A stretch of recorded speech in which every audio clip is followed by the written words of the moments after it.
This is the I Am Salt Lake podcast, showcasing local talent, professionals, and everyday people making Salt Lake City what it is today.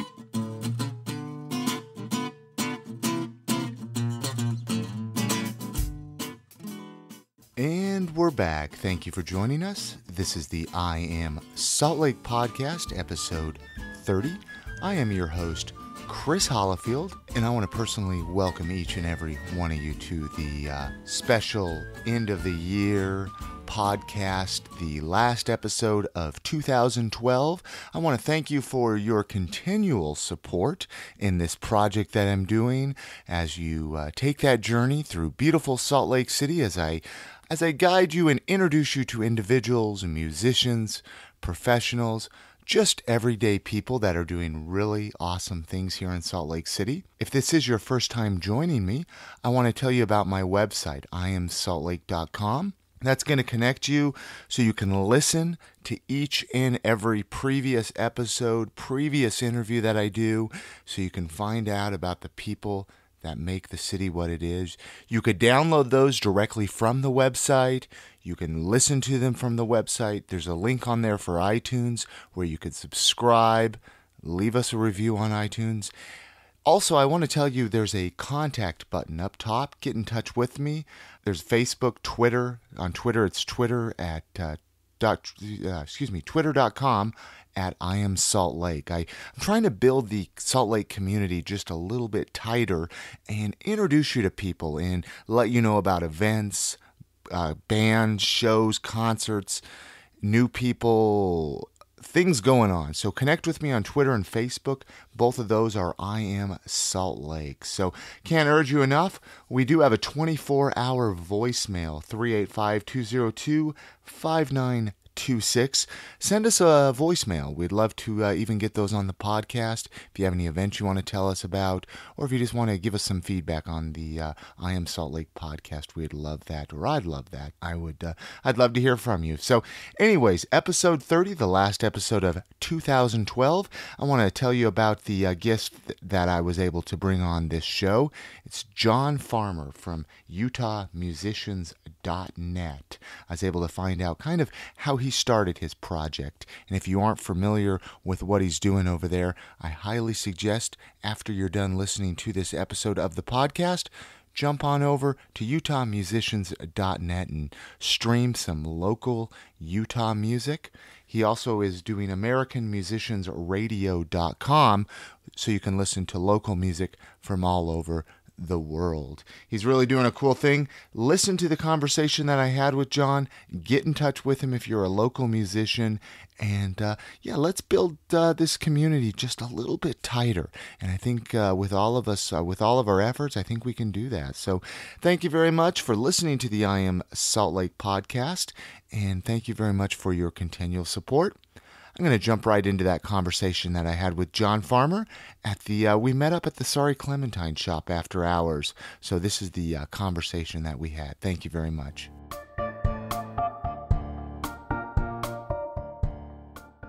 I kind of want to start at the beginning of Utah Musicians. Okay. Kind of how the idea started. Ooh, you want the long or short? I want as long as you care to give. All right.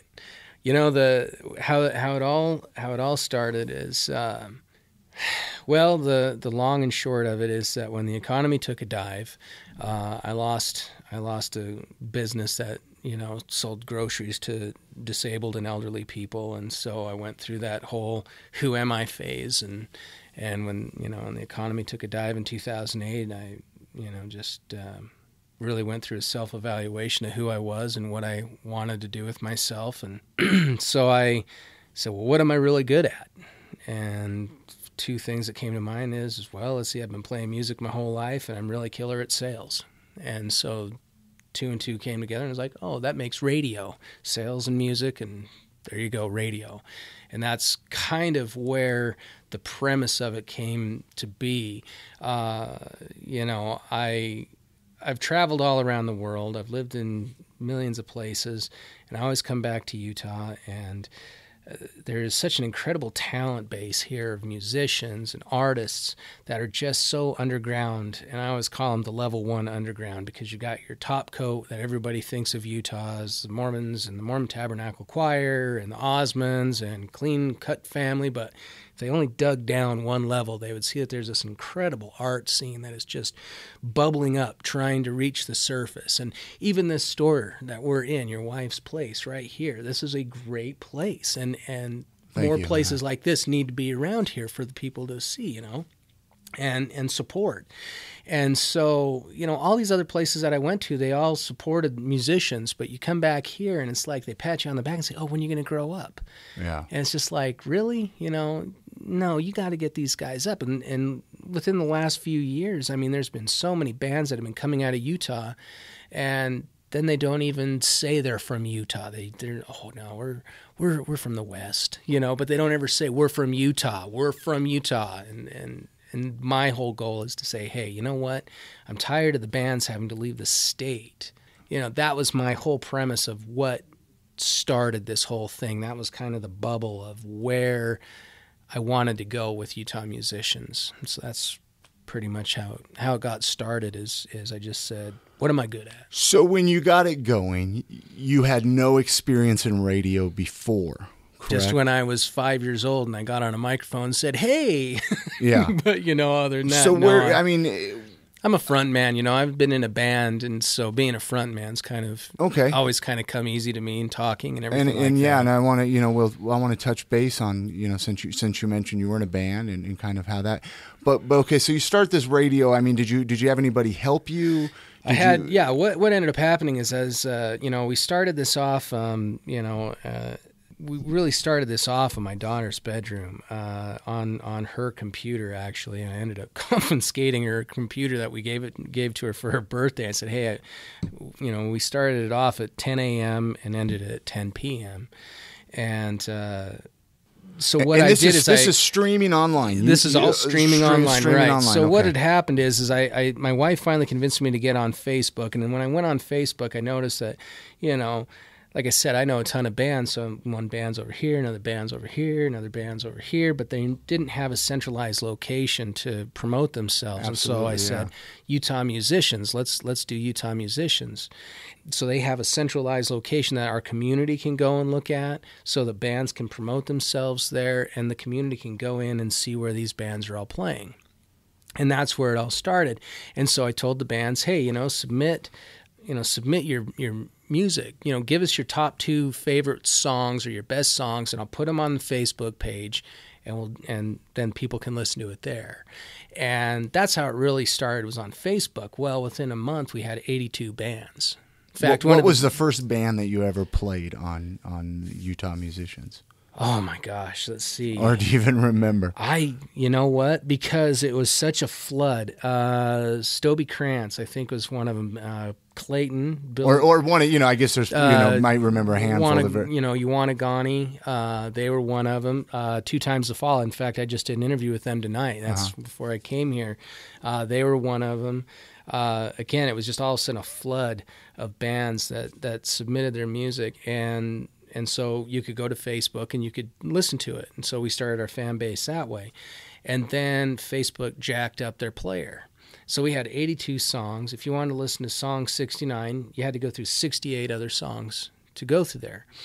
So when that happened, I was at band practice, and I turned to my buddy Jared, and I said, dude, we got to come up with something better than this. And I said, let's start a radio station. So he was, one of the original people that got this thing started. So he was a tech guy. He knows all about the web and connecting things up. So he got it all started and everything for me, and loaded it all up. And we initially streamed everything directly off the computer. And we could only have 13 people listening to it. So when I was building it up, and nobody had any idea, who would have thought how big this thing was going to take off in the very first day. The very first day, I go to start it, and we've got the video. I got to find it somewhere. It's so classic. I had the whole family surrounding me. I'm like, okay, here we go. We're going to do it. Hit play, and the fucking program crashed on the day that the minute right when we go to start. I'm like, no. So we're all panicking. I start it back up again. I click start, and all of a sudden we get one listener, and then 2, and then 3, and then 5, and then 10, and then we hit our max, 13. And then all of a sudden it just starts booting people off. Wow. We were booting 500 people off an hour on our system. And I'm sitting there and I call up my buddy and I'm like, dude, we are in deep shit. We need to make this thing fly. We need to change it now. So we ended up going through Shoutcast for a while and maxed it up to 50 continuous listeners at one time. And so we were able to level it off and everything, but 3 days into it. And so finally we started getting more people and just building it up from there. So approximately, you might have mentioned already in the beginning, how long ago was this probably? This was 2009. 2009, and so we're almost 2013, and I mean, 2009 on Facebook, and then we built it, and then we started 2010 on the radio. The radio, online, and now you're streaming online with Utah Musicians Radio, or what? Give the exact website links. So the exact website, you can get it at 2 locations, utahmusicians.net or americanmusiciansradio.com. Okay. And what happened is where this all built up is that, Utah Musicians became such a success, and so many bands have submitted their music, so many people became fans, and it just kept growing, and the word started getting out. And I don't even know how the hell the word got out to all these other states, but people are like... It's the internet. Yeah, exactly. But it was just so wild to all of a sudden have bands from like California and Colorado and New York and all these places and Wyoming, and they're saying, hey, can I submit my music? And in the beginning, I'm like, oh, man, we're only promoting Utah stuff, and I only want to keep it, And one night, I'm just like sleeping, and it was like somebody slammed me in the head with a sledgehammer, and they're like, it was just like, duh, you dumbass, wake up. You got all these people from all these other states interested in it. Why don't you just do American Musicians Radio, and then open it to all 50 states and promote the ideals of what you're doing for the Utah music scene and help build all the communities all around America. And since we've done that, now within just... Now you don't sleep at night. Well, I haven't slept a full night in 3 years, but now we've got 11 countries. Wow. We've got 11 countries. We just got... Now, these countries just come on. I mean, basically, you're not even necessarily reaching out to them. They're sending you... They're sending it to me. Music and all. You're like, okay, all of a sudden, how did boom. you find out about me? Yeah. And so, okay, let's add another country and another. Because, I see posts all the time. Okay, we're adding this place. We're adding this country. We got more music from this state, more music from this state, more music from wherever, And it's just like, wow. Yeah, it's growing like gangbusters. In fact, I got a guy in North Carolina that's really interested, and so he may be running the North Carolina, wing of things. And I've got a guy up in Minnesota. I've got a guy locally that's running Colorado. It's just growing. So, I mean, where do you see this going? I mean, or do you, world domination. World domination. I mean, obviously, I'm sure you have your little, top secret things up your sleeve, obviously, but big things. What? I mean, do you see this? I mean, maybe even having like an app on your smartphone where you can. You can listen to us right now on your smartphone. Just go to your web browser and click it in, and boom. But say there was an American Musicians Radio app or something, and then you could find out about the band. It's endless with your own app. What we've got coming in the next few months is going to revolutionize the way music is heard and bought and seen, and it's only going to benefit all the local independent artists. And that's the thing. We want to retrain the industry in a way, and retrain people in the sense, not retrain them, that's not really the right terminology, but what we want to do is give the music back to the people, and we want the artists to be heard. So, our motto is, we believe every musician deserves to be heard, and we want to give the music back to the people and not spoon-fed by the industry what you dictate, what you hear on the radio anymore. We want the people to be able to say, this is what I like, this is what I don't like, this is and watch the trends and see what happens. If you could change something about the music industry right now, what is something you would change? Everything. There isn't a thing about the industry right now that I like. It's so antiquated. It's so I don't want to offend the industry, because those are the guys that really still make things happen, but at the same fold, they don't really they're so money driven, and they've changed what music. I'll give you a great example. Do you honestly believe that Led Zeppelin or the Rolling Stones would, or even the Beatles, would be on the radio today? Do you Probably not. Probably not. Why not? Based off of their roots and what they're about, I guess. They're not what you consider entertainment. Yeah. And that's where the industry's gone. They said, "Oh man, music needs to be entertaining." Like Britney Spears, Justin Bieber. Now, let me throw you a little bit about Justin Bieber. I watched that kid. Yeah. I will give that kid one accolade. I watched him on YouTube barf his lungs out. And he was up there and he was dancing, did his thing, jumped up on the main stage, yacked all over the place. On the YouTube video. On the YouTube video, watched him just blow it. Bloom, right there on the floor. I have to find this video now. Yeah, just type in Justin Bieber pukes on stage.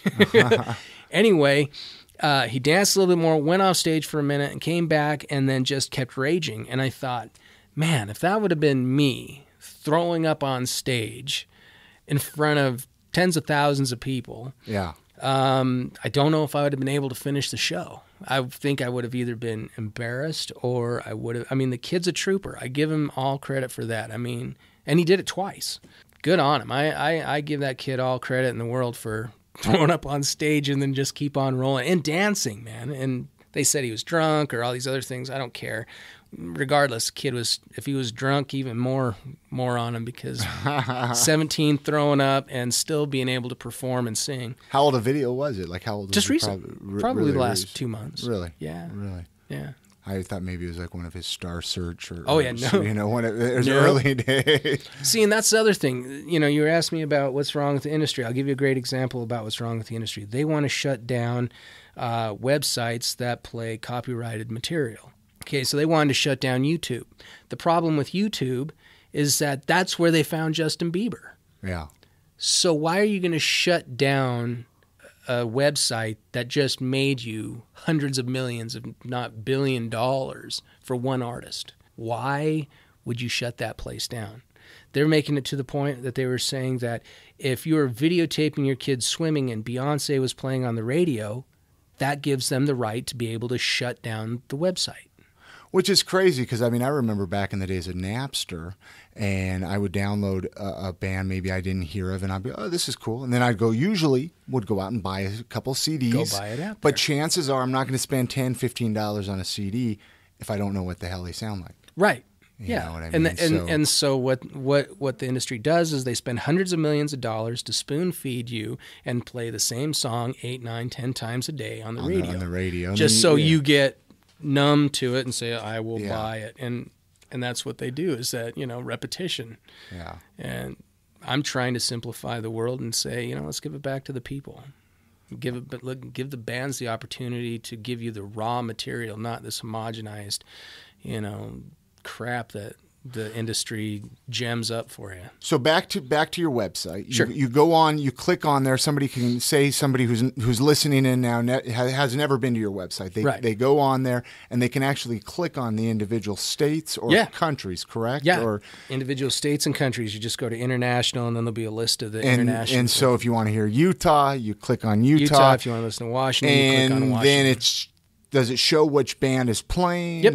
The name of the band? If the bands have filled out their metadata properly, yes. Okay. And then our stream will go across and show it. And we've got some big things coming that's going to revolutionize. Like I said, I mean, I wish I could get more in detail. I'm bursting at the seams here. And that's that's more of a reason to listen in. Yeah. To follow you on Facebook, to get in touch with you. Now, so if there's a band listening, any band, I mean, not just even Utah bands, anywhere, get in touch with you as well. I mean, is there a place on the website you mentioned to fill out the metadata? Yeah, what you do is you go to either utahmusicians.net or americanmusiciansradio.com. And will they take you to the same website virtually? Yeah, they take you to the exact same site. And then what you do is at the top of there, it'll say submit music. You click on that. And then you just fill out all the the information there, what state you're from, all that. And be proud. The one thing I've had a couple of bands that wanted to be on the Utah site, and they're from California. It's like be proud, and don't. Did they give a reason for that, or what? I mean, Well, that's kind of because strange. Utah really kicks ass. What can I say? No, no. I think it's because Utah has the majority of the listenership and everything like that. But I mean, come on, it's California, and be proud of your state. Be proud of where you're from. You know, because it's not like I'm not going to go and research each band that comes in. That's my job. That's what I do. You know, so if your band shows that you're from California and you submit that you're from Utah, I'm going to put you in California regardless, because that's where your band is based out of. And it shows everywhere. You got Facebook, you got MySpace. So I do my research on it. And unless somebody sends me a personal request saying, hey, look, we have a couple of members that are in Utah. And we've had that before. We've had some members that live in Utah and some members that live in, say, like Wisconsin.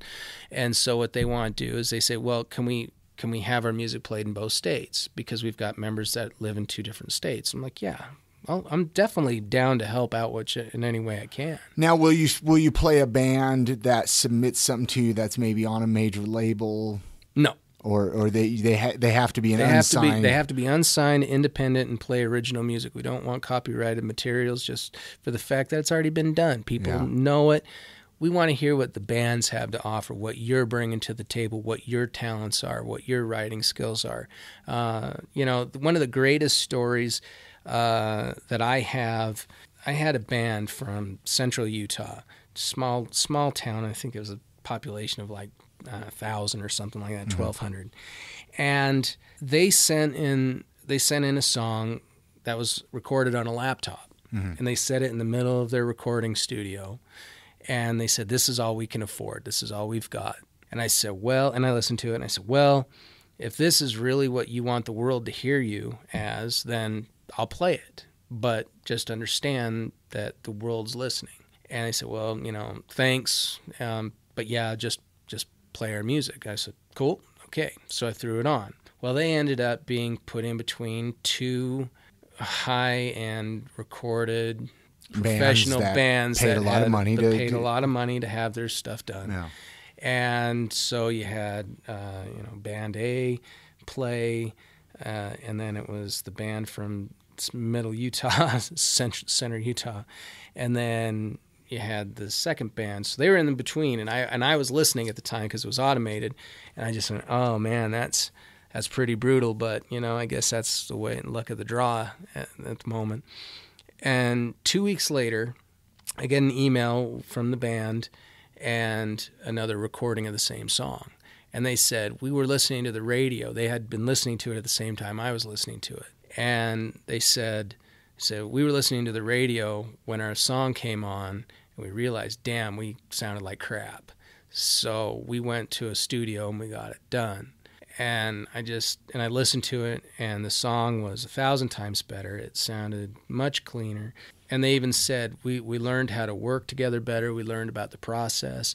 I said, that right there was the exact goal of why I started this, because not only did the band get better and work tighter and learn the industry a little more, but they helped support the local industry with a local business and help that company out. And they sent in a better quality song that helps our station out. Yeah. So it was a win-win-win situation for everybody. It helped them, it helped the local economy, helped the business, and it helped us. So that was probably, and that's happened a couple of times now. I've had a couple of bands come in and say, man, we hurt ourselves and we got you something better. And it just helps everybody. It's probably good for bands to hear themselves played on a radio. Yeah. Where they're like, wow, and they sit back, they listen to it, they're maybe in their car, and listening, or at home, and just kind of outside the box a little bit. Yeah. Yeah, just like I like to even listen to recordings of myself a little bit and be like, okay, where'd I screw up at? Where can I fix myself? And it's good to step outside the picture. So, so you're probably doing a service for a lot of bands, really. I mean, in that way, like you mentioned. Yeah, no, I hope I'm doing something.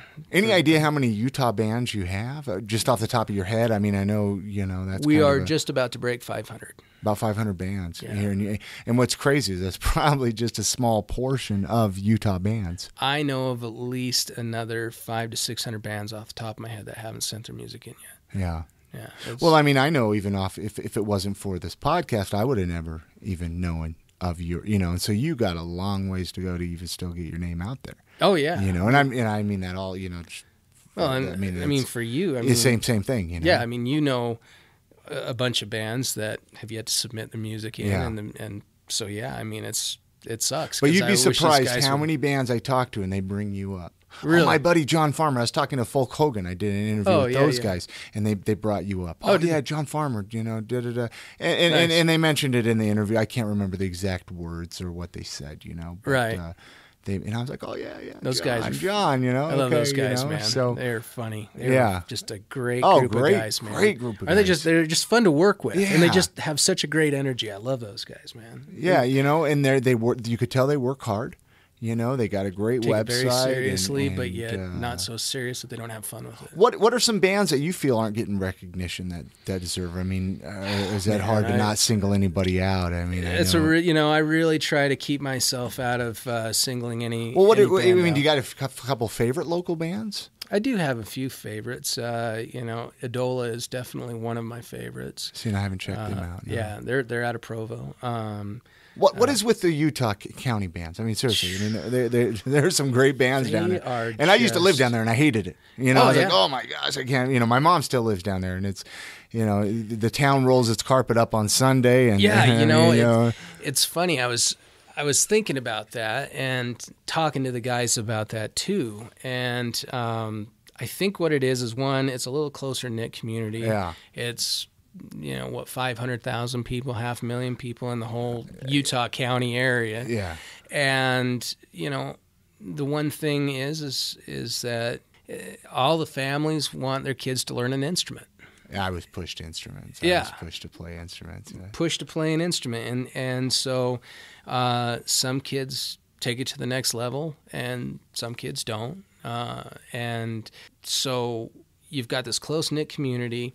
You've got a bunch of kids that know each other, and they all have similar interests. They all listen to similar music, and then they create their own sound, and voila, there's your magic right there, I think is kind of what the deal is there. And you've got Utah, or Salt Lake County, that's so big, so diverse, has so many different genres that it's a saturation almost of music boiling over, and so it's like everybody's trying to feed on a morsel of grass, just trying to get their sound out there. And Utah County, I don't know what it is, but man, they've got just a crazy ass sound coming out of there. But Adola, Brad Stock, man, my family loves Brad Stock.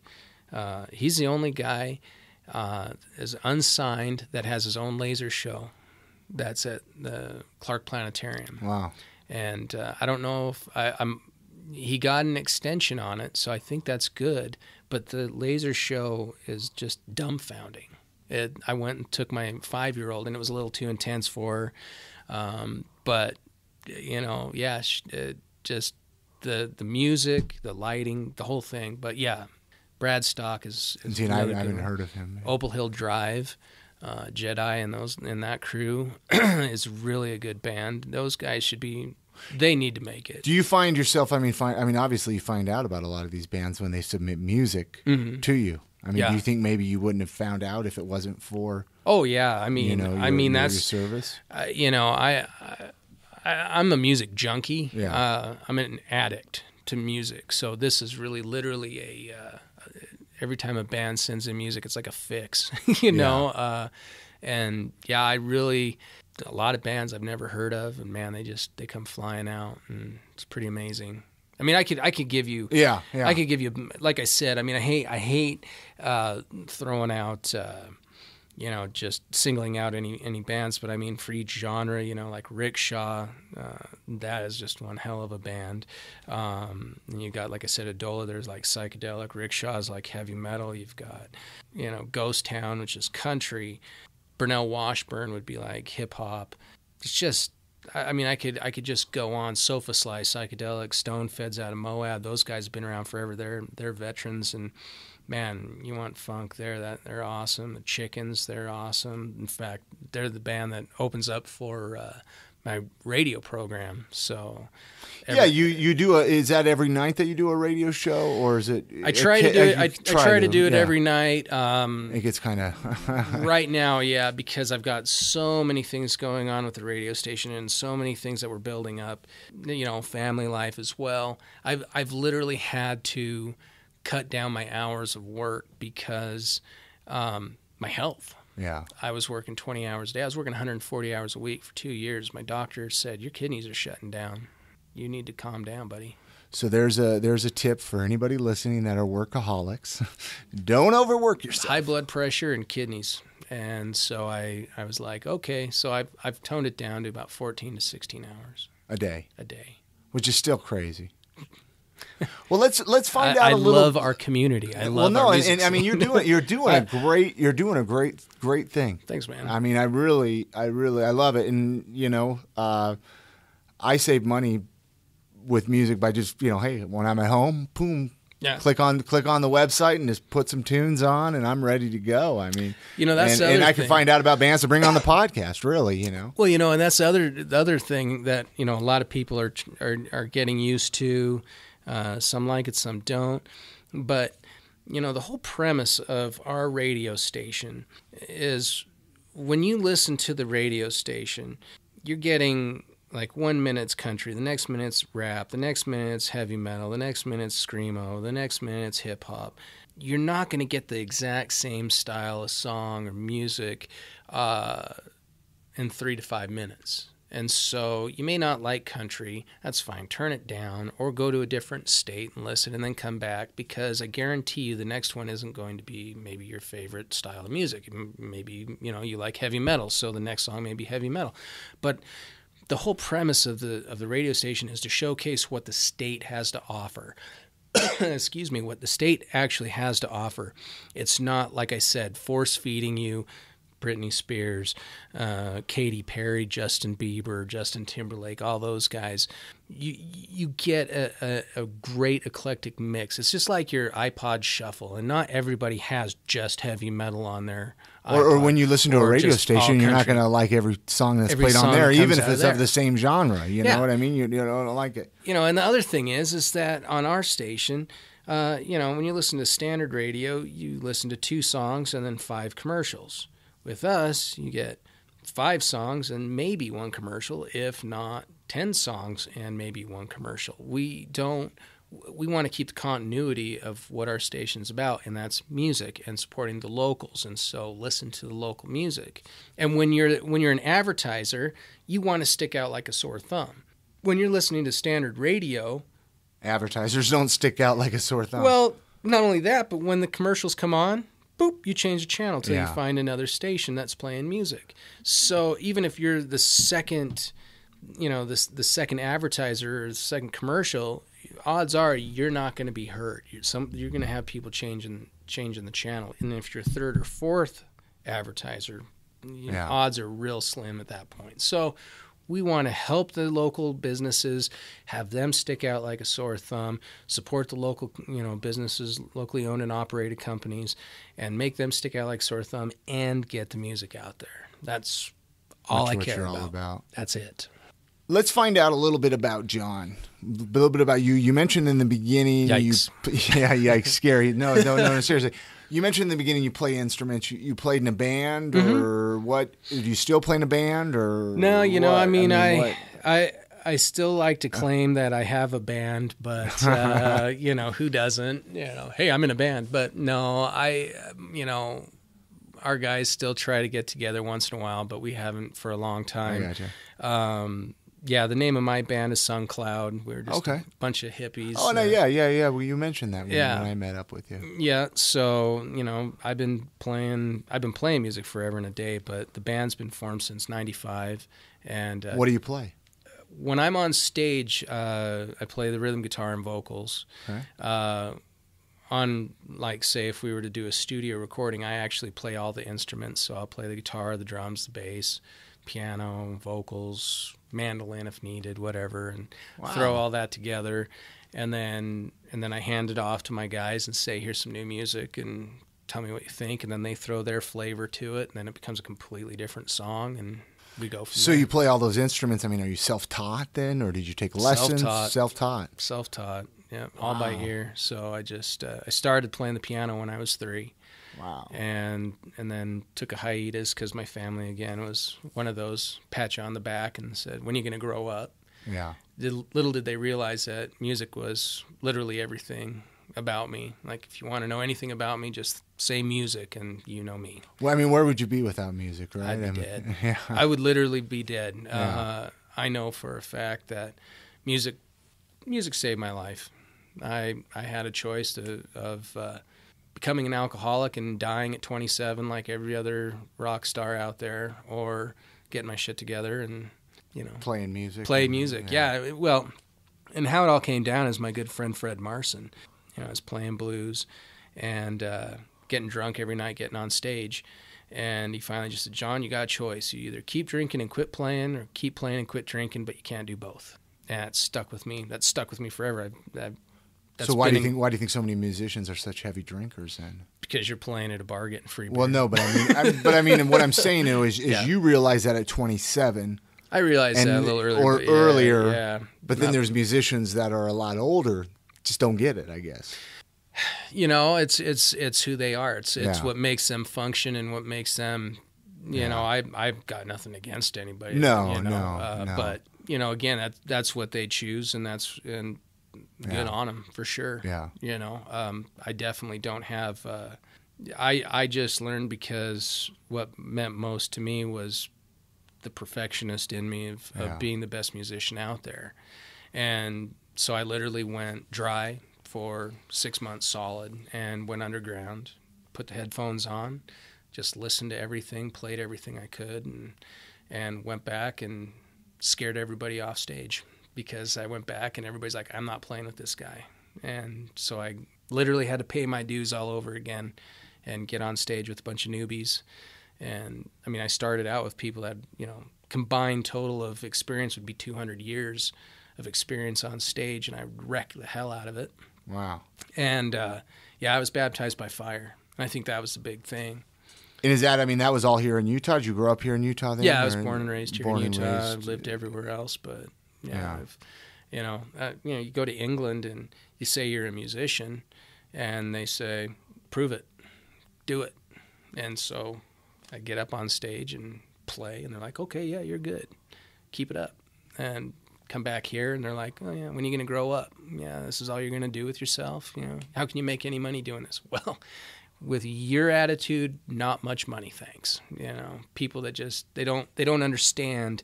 And, and this is the thing that frustrates me as well, and I know it's not just here in Utah, it's everywhere, but people don't understand the level of commitment that musicians put into their art. Yeah, you may not like the style of music. It doesn't mean that they didn't work their ass off to get to that level. Yeah. And every band is, every person that's in a band had to pick up those sticks and start from scratch. Everybody's had to pick up that guitar and pluck their first note and learn their chords. And to get to the level of where you're writing music, organizing it, getting a group together, playing, sounding good, and then taking all of that, getting it on stage in front of a bunch of strangers and pouring your heart out, what you've created, to a bunch of strangers in hopes that they like what you're doing. Yeah. And on the opposite side of the stage, you've got these people that are watching them, not realizing that, these guys are, they work all day, then they get home, they shower, they load up all their equipment, they drive to the venue, no matter how far it is. They get on stage, unload, set it up, play for 3 hours, tear it down, load it back up, drive home, get home at 3 a.m, and they walk, and then they go back to work, and they walked out with $50 in their pocket. If they're lucky. Yeah. If they're lucky. And that's where I want people to really recognize and realize how hard these guys are really doing their art to share it with the community. That I just want people to realize that. That's another big motivation for me. I want the community to really recognize how hard these people work. Yeah. No, and I think you're doing a heck of a job. And I mean, that's, even with what I'm trying to do with the podcast is, and I've said it a million times, is there's people that work 2, 3, sometimes jobs during the day just to have their, their craft projects or their music projects or whatever to give us a little bit something back to the local community. Yeah. And people don't realize that. A lot of people don't realize that. So that's why I'm here to find out your story. Man, I'm telling you, what you're doing is phenomenal. And thank you. How long have you been doing this for? Honestly, probably just for about 3 months. 3 months. And I have to tell you, to see how much you have grown in just 3 months and seeing all the people that are talking about what you're doing in just 3 months is phenomenal, man. And I can't tell you how much I appreciate what you're doing for our community as well. Thank you. Not just bands, but I mean the businesses and really showing what our city and state has to offer. I think it's awesome. It goes back to what you're saying. Take a little bit of pride in your city. Like at the end of the day, I choose to live here. Yeah. I'm not here because my parents make me live here. I live in Salt Lake because I love it. Yeah. And let's show some of that love. You know what I mean? Yeah, absolutely, man. I love this city. My family has my grandfather won awards for community service from the governor. My whole family is community oriented. My mom was in politics. Worked with politicians. My dad gives to different organizations. It's in my blood. I couldn't get rid of it even if I wanted to. And the fact that I love the city and I see the potential of what our state has to offer, it's just, What is something you would change, locally? Something about Salt Lake City. Something you would change if you could? Boy, it's such a loaded question. It is. It is. Because I could throw politics out here right now. Hey, I asked a question, you know.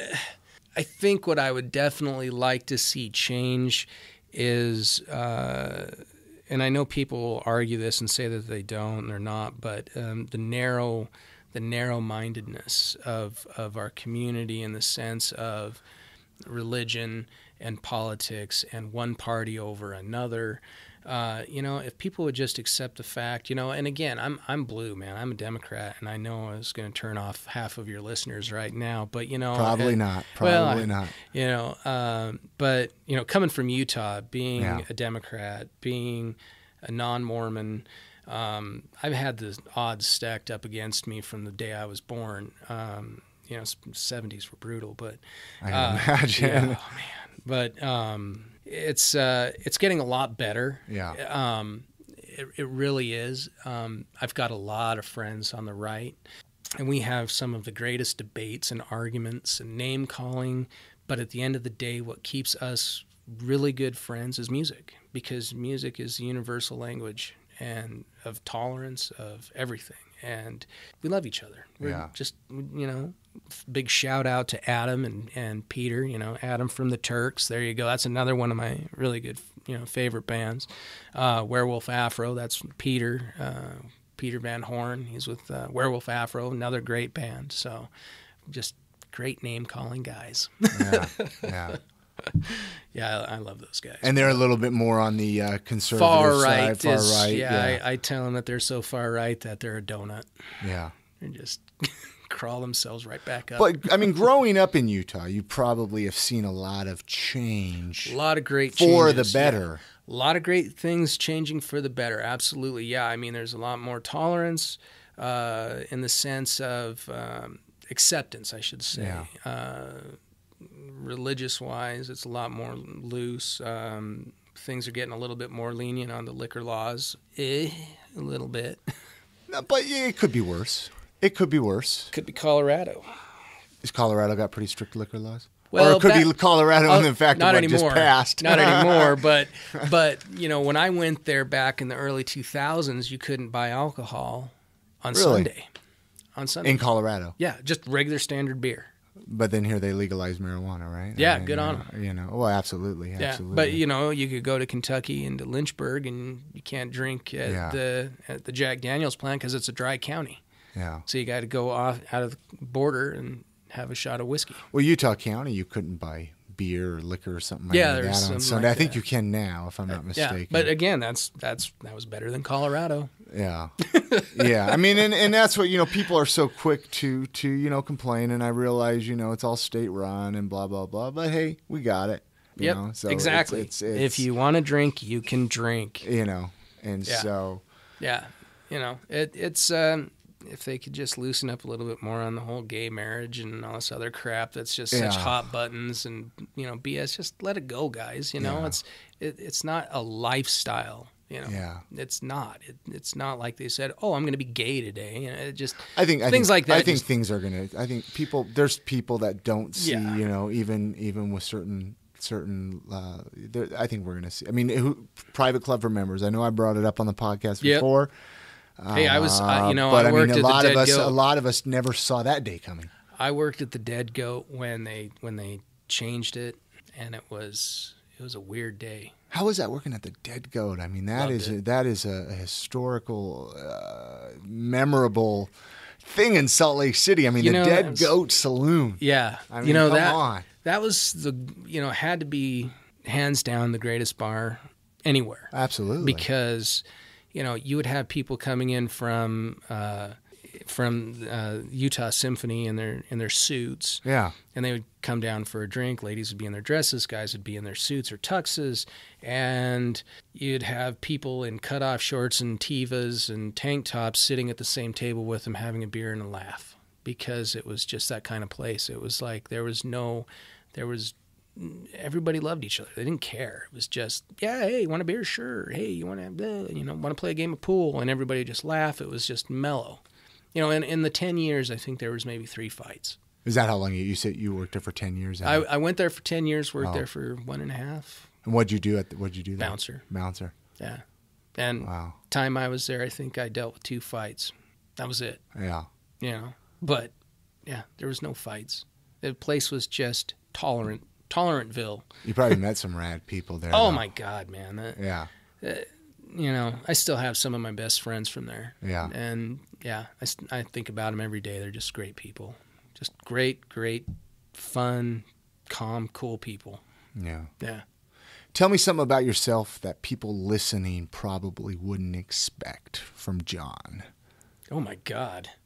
They wouldn't expect from me? I've had people that are like, oh, okay, I went to a Nickelback concert or something like that. You know what I mean? It's like something that like takes you back a little bit. Like, okay, I listened to, Britney Spears and eat Twinkies in the closet or something. Yikes. Let's see. No Britney Spears and Twinkies. I don't. I really try to keep myself like an open book for the world to know.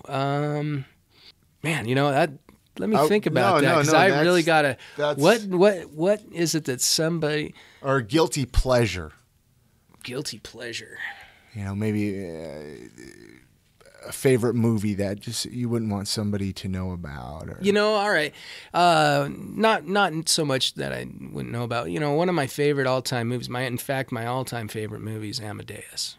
Okay. See, boom, there you go. I mean, something to find out about John.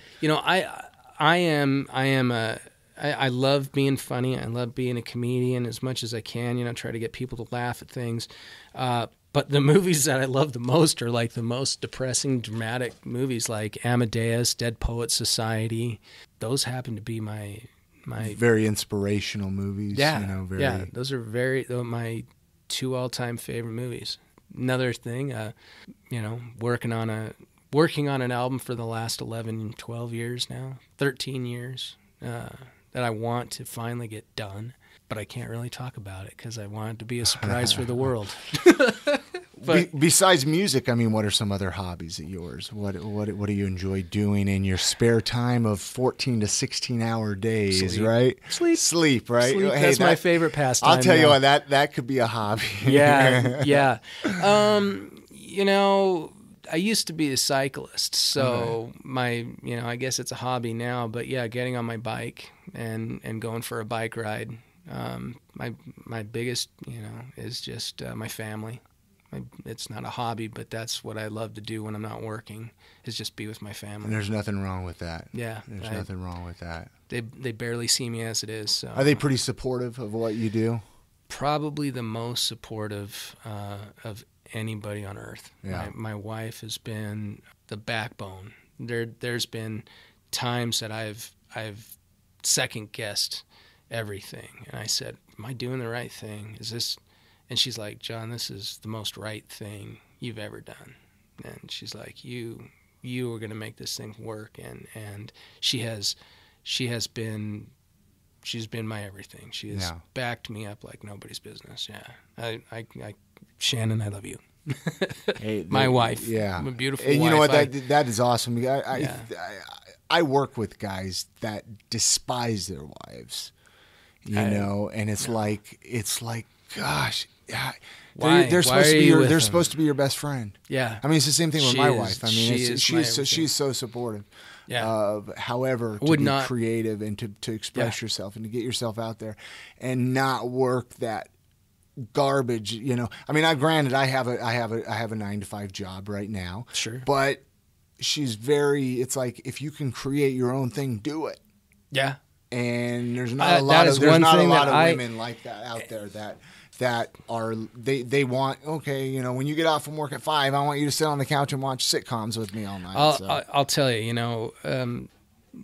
we've had that argument. Yeah. We've had that where she's like, why can't you just be home? Why do you always have to be out? And I'm just like, because this is a short-term inconvenience for a long-term lifetime. Yeah. And my whole goal is to eventually it's almost there to where it can just start running itself, and I can start taking a little bit more time and spend more time with the family, and that's why I'm working my ass off now, because it's like you get that burst of energy, you plow through it, and then that levels the road out for you for a while, so you can start spending more time with the family, and that's what I'm working on. So.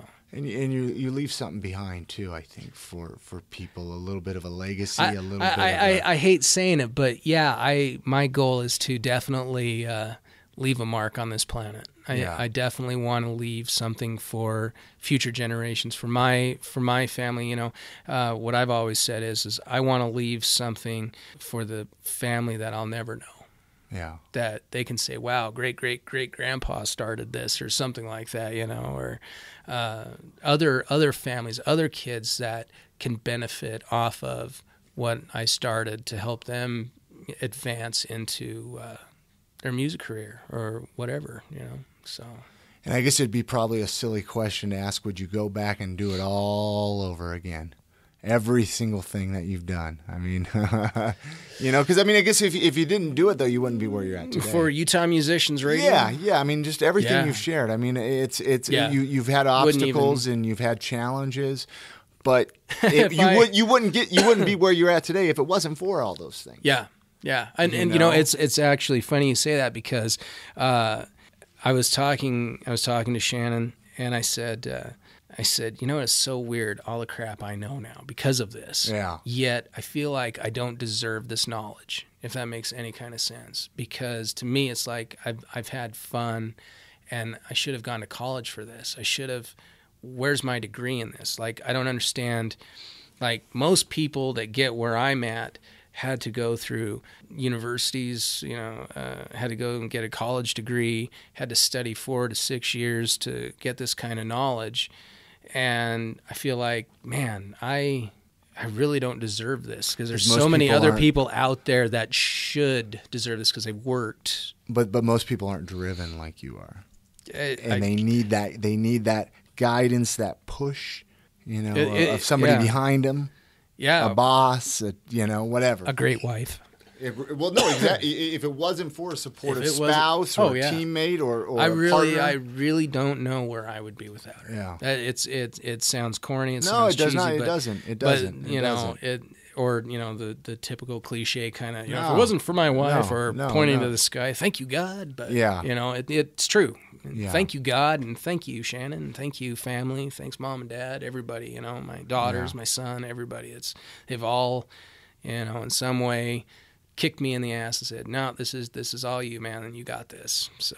Well, you're definitely an inspiration for me. I mean, seriously, I'm sure I'm not the only one who looks at you and looks up to you. I mean, is there anything else you want to add before we close out with it? I mean, I appreciate you coming on the podcast, sharing your story, telling about. I mean, where can people find out your website information, your Facebook information? Go ahead and I'll put all those links on the iamsaltlake.com website as well. But feel free to mention those. I mean, well, before I do that, let me just tell you, man, how much I appreciate what you're doing. I look up to you as well because what you're doing, man. I think in this day and age, we are in a new era. Yeah. And I think that we're bringing it back to the community, and it's people like you that are making a real difference because you're getting out there, and I really look up to you too, and I think what you're doing is phenomenal because you're trying to bring it to the people, about the people. You're talking about businesses, you're talking about the bands, you're whatever people are doing, that's cool. Yeah. You know what I mean? Yeah. Doing something awesome in Salt Lake. I mean, what are you doing? You're Let's making it talk happen, about man. In fact, one of my favorite artists, and I want you to do an interview with him, and I'll get you his information, is Todd Powelson. He is an artist. Yeah. Todd Powelson. Also check into Christian Coleman. Christian with you talked to him. Christian with Coleman. I talked to him a couple times. The Hive Gallery and then the Blues End band. Yep, Blues End. Yep. So Christian is phenomenal. What he's doing in the art scene for music and literally visual art. But again, one of my favorite is Todd Powelson. You got to go look him up.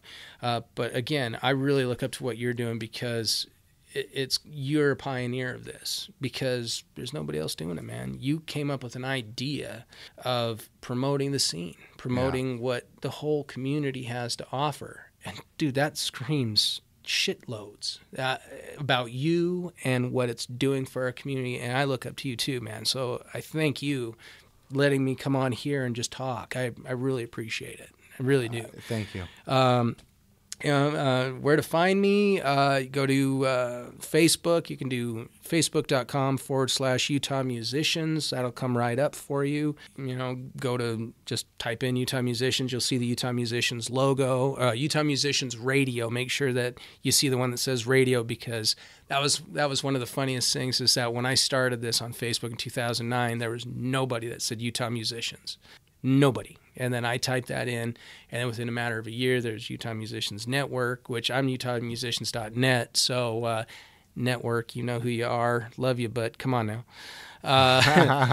Local Utah Musicians Guild, a couple of more Utah Musicians pages and everything like that. But if you see the one, and go and support them too, because they're doing the exact same thing. I'm not saying I'm pissed off at them or anything like that. I'm just saying they're supporting the local music scene as well in their own right. So help them out, join them, become fans of theirs as well. I have no problems because it's all about community. Again, it's all about bringing the community together. So if they're all about bringing the community together, I back them up 100%. And so Utah Musicians with the radio on there, American Musicians Radio on Facebook. You can find us at utahmusicians.net on the web, americanmusiciansradio.com. That's with an S, musicians. And yeah, that's pretty much where you can find me. Awesome. Anything else you want to add, or I think we about covered it all. I could go forever. I think it's pretty crazy being on the opposite side of the microphone to say. But sometimes it's nice, though. It's a bit disheartening. Now I'm going to have to be a little more gentle with my guests. But thanks. All right. Hey, thanks a lot, John, and definitely keep doing what you're doing. Thank you, man. Appreciate that.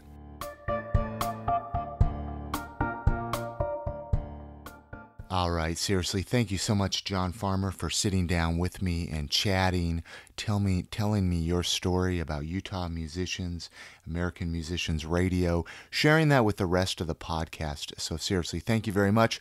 I'm going to put those links on the website, iamsaltlake.com/episode 30. It's going to connect you with the website.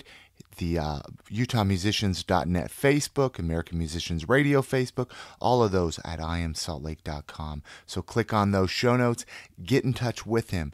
If you are a local band, I cannot urge you enough, submit your music so he can play those on his radio. He's got a really cool thing going, and it's really cool that it's based out of Salt Lake City, Utah here. So keep up the good work, John, and I'd love to, I'm eager to see what you got going on in the future, because I know you're like me with a lot of ideas, and you want to keep them going, and you want to keep those ideas fresh. So thank you very much. Again, connect with me on Twitter, Facebook. I am Salt Lake.